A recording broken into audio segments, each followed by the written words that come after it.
far as Jade Helm Well, 15? I don't have a specific time frame as your source has given you, but I've been told that when it happens, it's going to happen very quickly. It'll come like a thief in the night.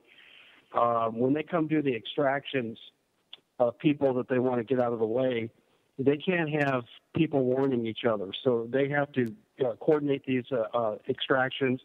They have to do them at the same time, and they need to do them under stealth. And I think we're going to see cell phone blocks, internet blocks.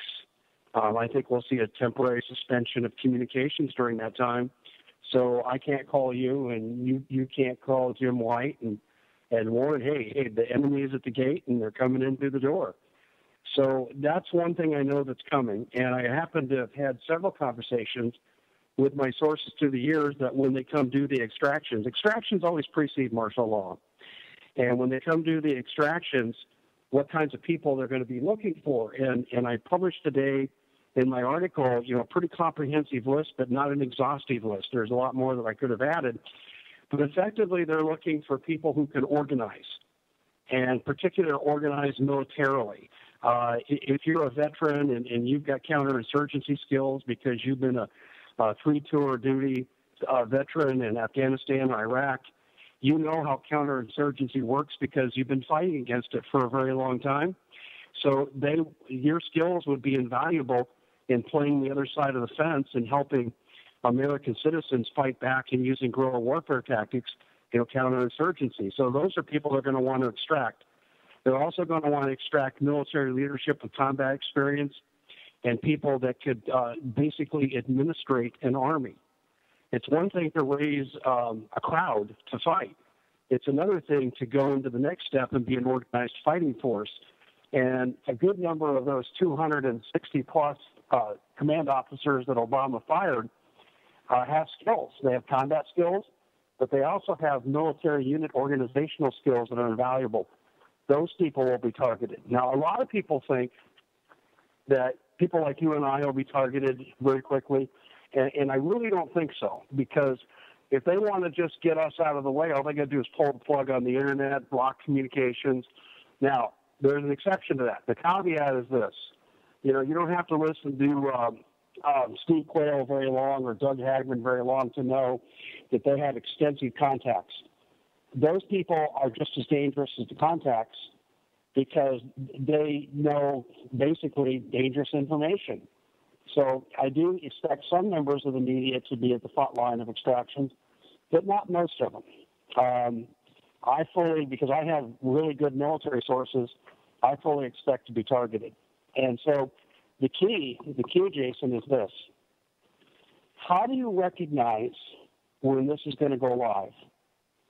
And is there anything you can do to be out of harm's way? And then tomorrow I'm writing about how to evade capture once you're on the run.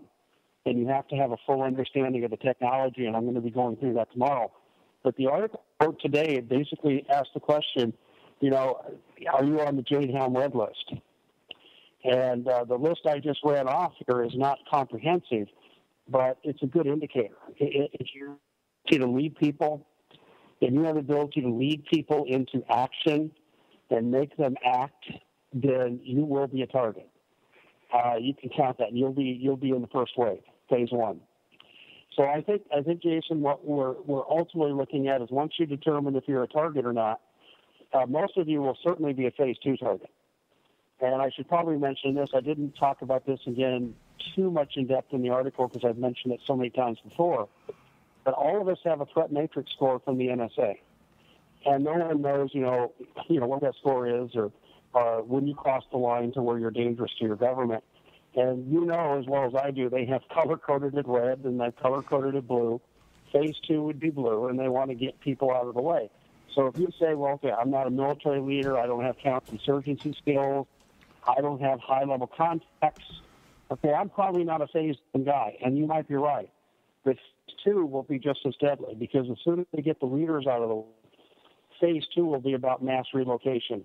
That's when we hear all this talk about, sending people off to FEMA camps. That's when this happens in phase 2. And phase 2 happens pretty quickly after you get the leaders out, usually within a few days if you look at past history. Wow, just a few days. So So, well, listen, every source I talk to, every single source says the same thing. This is going to come down like a thief in the night. It's going to happen so quickly it'll make your head swim. See, they can't give us time to react. It's got to be shock and awe. And this is the way I see the scenario going down. For your listening audience, and I covered this before, Judicial Watch has established the fact through government documents and Mexican government documents that there's an ISIS base on the other side of the border near El Paso, Texas. Absolutely, yes. Also are on the verge of economic collapse. I published an article 2 days ago that showed the S&P drop off. I showed the Baltic Dry Index drop off, which is really the best indicator of economics on the planet. That's the best one, right? We're in big trouble. And when the economy, goes to pot, that's when I believe under that chaos that ISIS will begin targeted strikes. We're going to be seeing shock and awe. And at that same time, we're going to be seeing the extractions. And then very quickly, the government will try to trick you into, hey, come to our FEMA camp. We got food, we got water. But if it doesn't work, they'll just do the mass relocations, and that's where the UN troops come in.